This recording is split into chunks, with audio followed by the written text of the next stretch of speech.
UVM researchers have made a breakthrough in their study of possible treatments for mesothelioma, a rare and aggressive cancer linked to asbestos exposure.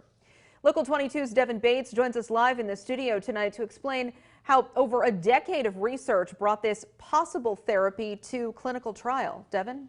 That's right, Lauren. It's important to note that only 1% of research discoveries like this manage to advance to a clinical trial stage, which is what we're talking about here. Now, since 2004, only 2 therapies have been fully approved for the treatment of malignant mesothelioma. As researchers told me, this is a big deal.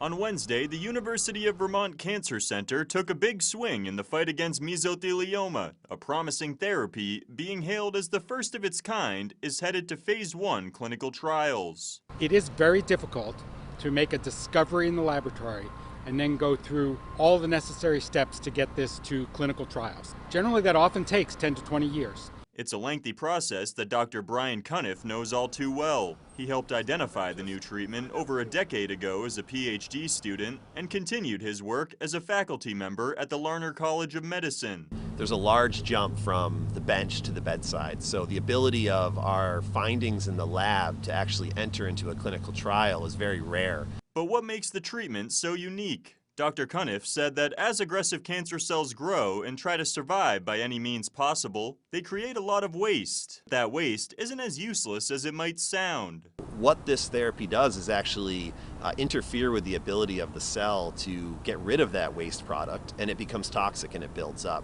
Dr. Deborah Leonard chairs the Department of Pathology and Laboratory Medicine. She recalled how Dr. Cuniff first described the therapy to her. Like sticking a potato in the tailpipe of cancer cells. It's astounding, amazing, exciting. The excitement of the breakthrough itself, however, pales in comparison to the excitement surrounding what this could eventually mean for mesothelioma patients and even cancer patients in general. Dr. Cuniff said his team's research suggests the approach could work for other types of cancer. Having now experienced and interacted with people who have died or know others who have died from mesothelioma, it's a great feeling to know that we can contribute to this cause.